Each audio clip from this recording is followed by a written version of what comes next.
SpyroQ builds strong and equitable communities. And for us, strength and equity, express themselves through joy, the courage to act on their convictions, creativity, and really can-do attitudes. It's about helping groups tell stories about who they are, what they care about, what they believe is important, what they think we need to be talking about. Because we think that whether you're 5 years old or 55 years old or 95 years old, and no matter what background you come from, you should be in charge of telling the story of who you are and what you believe in.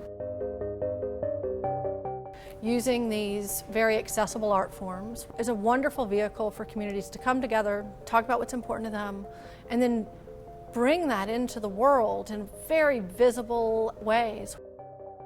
Powell School invited us to come and work with their students to study the terracotta warriors in ancient Chinese civilization.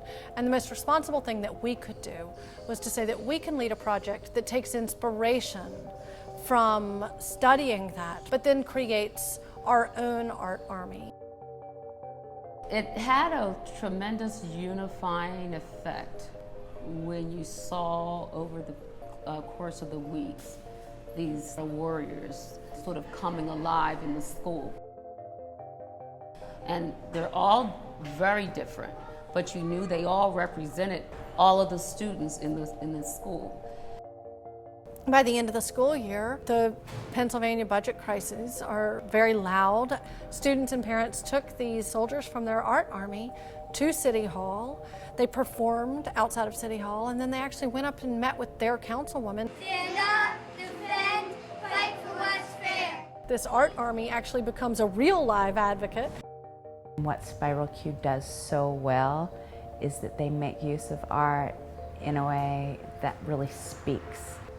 And so to embark upon a project that involved kids in some real collaboration, some real creativity, but also some real advocacy was a really meaningful and very timely project for us.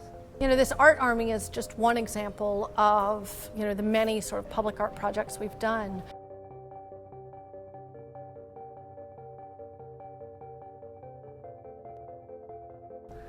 When you have a collection of 1,000 or 2,000 works of art, to choose one object is a little challenging. This puppet is a person eating a building. It's one that is our story, not once, but twice. We've had to move very quickly with little notice. We think it's really important to talk about the need for families, individuals, and organizations to have some stability so that we can do what we need to do in the world from a positive place.